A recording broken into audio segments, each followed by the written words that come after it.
Peter Parker gasped, air rushing into his lungs as he bolted upright. The first thing that hit him wasn't a villain's punch or a collapsing building. It was the smell. It was a thick, suffocating mixture of stale sweat, industrial bleach, and something rotting beneath the floorboards. He wasn't in Queens anymore.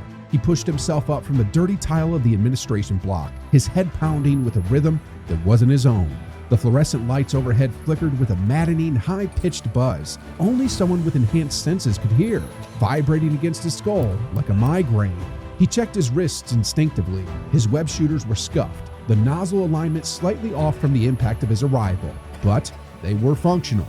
It's cold, it's quiet, and his spider senses humming with a low-level anxiety that suggests danger is everywhere all at once. Have you ever wondered what happens when you drop a superhero who pulls his punches into a world that demands lethal force? Today, we're running a simulation. Peter Parker, with baseline MCU stats, trapped inside the Mount Massive Asylum from Outlast. Can the friendly neighborhood Spider-Man survive the horrors that broke Miles Upshur? Or will the asylum break him first? We are calculating the exact probability of his survival based on physics and physiology, which we'll reveal at the end of the video. But right now, the first scream is echoing down the hall, and Peter knows he can't stay still. The hallway ahead is pitch black. In the game, this is where you desperately raise your camcorder, praying the battery doesn't die before you find a hiding spot. But Peter doesn't need batteries. He just takes a step into the dark, and the fine hairs on his arms stand up. This brings us to the first major difference between a human journalist and a spider mutate: sensory input. Let's break down the science of the spider sense. It isn't magic, it's a hypersensitive biological radar. In the MCU, Peter processes sensory data roughly 40 times faster than an average human. While Miles Upshur is stumbling in the dark, relying on grainy green night vision that limits his peripheral sight, Peter's brain is constructing a 360-degree spatial map based on air pressure changes and sound waves. He doesn't need to see the variants hiding in the shadows. He can feel the displacement of air as they breathe. The camcorder mechanic is effectively obsolete here. Suddenly, three figures lunge from the darkness. Variants. Distorted, aggressive, and wielding rusted pipes. "Whoa, guys, visiting hours are over," Peter shouts, instinctively raising his hands. He tries to de-escalate. Unlike the protagonist of Outlast, who hides under beds, Peter tries to help. But the variants don't care about quips. A lead pipe swings towards his head at roughly 30 miles per hour. For a normal human, this is a concussion or death. For Peter, it's math. He catches the pipe mid-swing. Let's look at the numbers here. Peter has stopped a 3,000-pound car moving at 40 miles per hour. Stopping a human swing requires less than 1% of his maximum grip strength. He realizes immediately that these aren't supervillains. They're sick. He can't punch them. A full-strength strike would decapitate them. He has to hold back. He webs the first attacker to the wall, then vaults over the second, sticking him to the ceiling with a web grenade. The third one hesitates, confused by the speed. This brings us to our survival tier analysis. For this initial encounter, we are placing Spider-Man in the low-risk category. Why? Because the early game of Outlast relies on the player's helplessness. You run because you are weak. Peter removes that variable entirely. His agility is 15 times the human baseline. He can cling to walls, staying completely out of reach of melee weapons. The darkness is his ally, not his enemy. While Miles Upshur spends Act 1 hyperventilating in a locker, Peter Parker is already controlling the environment. He turns the hunters into the hunted, neutralizing them without throwing a single punch. But as he secures the last variant against a reinforced door, the floor shakes. A heavy, rhythmic thudding vibrates through the soles of his boots. It's coming from the security control room, and it's much heavier than a normal man. Peter stops joking. His spider sense flares from a dull buzz to a sharp warning. The tutorial is over. Peter barely has time to register the horror on the security monitors. Grainy black and white footage of massacre before the heavy steel door behind him groans. It doesn't open. It explodes inward. The hinges shear off with the screech of tearing metal, and stepping through the debris is Chris Walker. He is 6'9", over 300 pounds of scarred muscle and bad intent. He breathes through his nose with a wet, rattling snot that sounds like a broken engine. In the game, this is the moment you hide under a desk and pray. Peter just sighs, dropping into a defensive crouch on the ceiling. Walker doesn't look up, he charges. The speed is terrifying for a man of his size, like a freight train derailing into a living room. Let's pause the action to analyze the physics of this collision. Chris Walker is the most physically imposing threat in the base game. His signature move involves ripping the heads off his victims with his bare hands. To decapitate a human through brute force requires approximately 5,000 to 8,000 newtons of torque and tensile strength. This is a terrifying amount of force for a normal human to encounter. If Miles Upshur gets grabbed, his spine is severed instantly. But Peter Parker isn't a normal human.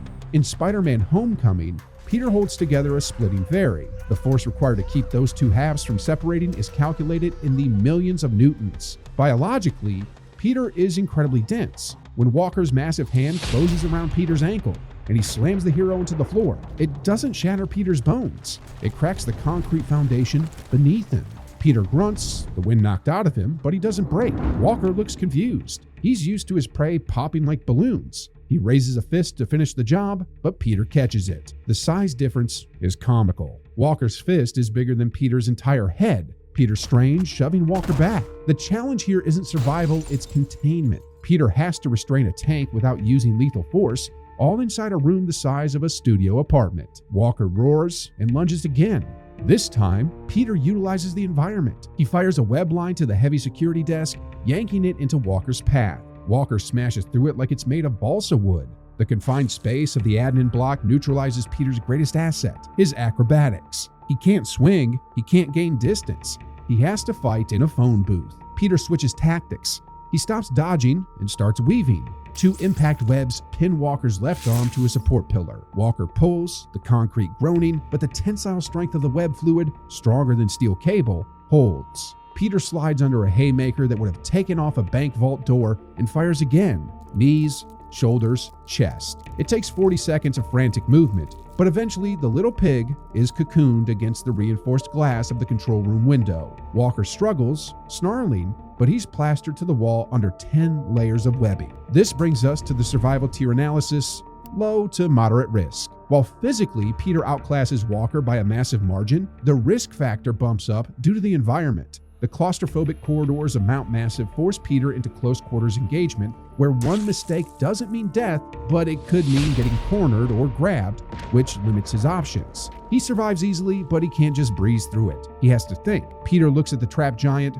stay there. The police, well, someone will come eventually. He doesn't feel like a winner, he's just putting bandages on a gaping wound. He exits the room, heading deeper into the facility, unaware that the physical threats are about to be replaced by something much worse. The doctor is waiting. The transition isn't subtle. As Peter descends toward the male ward, the headache that started in the lobby explodes into blinding white noise. It's not just a migraine, it's a morphogenic engine. The asylum is broadcasting a signal designed to rewrite neural pathways, and Peter's brain, already tuned to a superhuman frequency, acts like a lightning rod. He stumbles, clutching his mask, vision swimming. This momentary lapse is all it takes. A hidden vent sprays a concentrated neurotoxin directly into his face. Even his enhanced lungs can't filter it all instantly. The world goes black. He wakes up groggy, the sharp smell of antiseptic burning his nose. He's in a wheelchair, wrist bound with heavy leather straps. A man in a surgical mask and a blood-stained apron leans over him. Dr. Rick Trager. "You've got a lot of tension in those shoulders, buddy," Trager says. "Let's get you relaxed." Let's break down the physiology here. In the game, Miles remains drugged and helpless until he desperately wiggles free.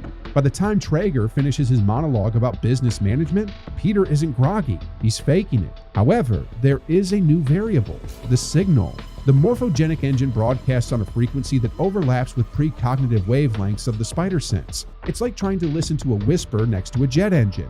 For the first time, Peter is fighting blind. Trager raises the shears to remove Peter's fingers. It's a simple procedure, helps with the gripping. Peter's eyes snap open. "I actually need those for wall crawling, Doc." Peter exerts that with a simple flex of his wrists. The leather snaps like wet paper. Trager stumbles back, shocked. He swings the shears. A clumsy, desperate strike. Without the spider sense, Peter has to react visually, dodging the blade by inches. It slices a shallow cut across his chest symbol, a reminder that he is mortal here. Peter shoots two web lines, anchoring Trager's shoulders to the ceiling pipes. He yanks down, hoisting the Mad Doctor into the air, leaving him dangling helplessly above his own torture chair. "I'm revoking your license," Peter mutters, breathless. He looks around the room. The gore is gratuitous. This isn't a bank robbery. It's a slaughterhouse. This brings us to the survival tier analysis, high risk. Physically, Trager is a joke compared to Rhino or Venom, but the environment is actively weaponizing Peter's own biology against him.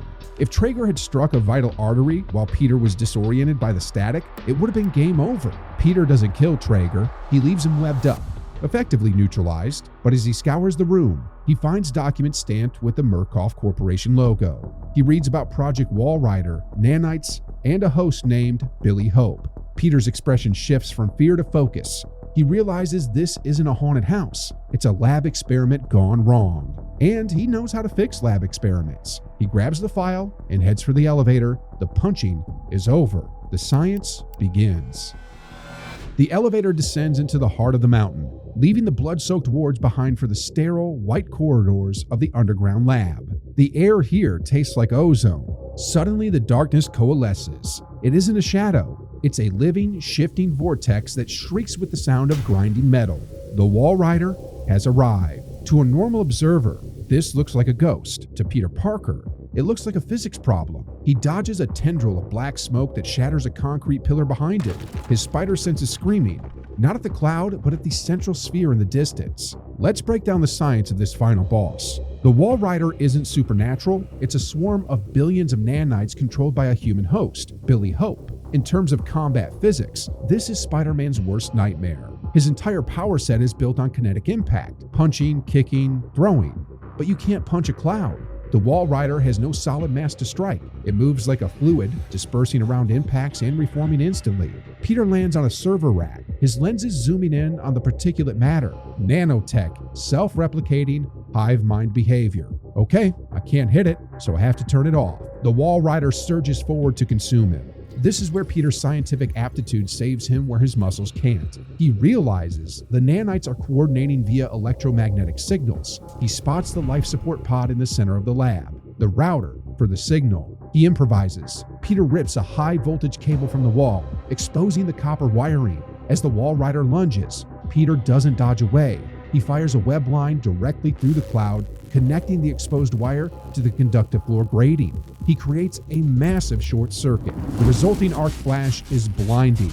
The electromagnetic pulse disrupts the hive mind's cohesion. The Walrider screams, a digital glitching noise, and disperses momentarily. It's not defeated. That gives Peter the 3 seconds he needs to reach the main console. This brings us to the survival tier analysis, extreme risk. This is the only threat in the asylum that bypasses Peter's durability entirely. If the Walrider swarm engulfs him, the nanites can enter his lungs and bloodstream, tearing him apart from the inside out. His dense skin and enhanced healing mean nothing against an internal attack on a cellular level. It's a scenario where one mistake results in 100% lethality. But Peter doesn't kill the host. He sees Billy Hope floating in the sphere, a victim of Murkoff's torture. Instead of destroying the life support, Peter hacks the terminal, initiating a safe shutdown sequence for the Morphogenic Engine. He severs the connection, not the life. The black cloud falls inert, turning into harmless dust on the sterile floor.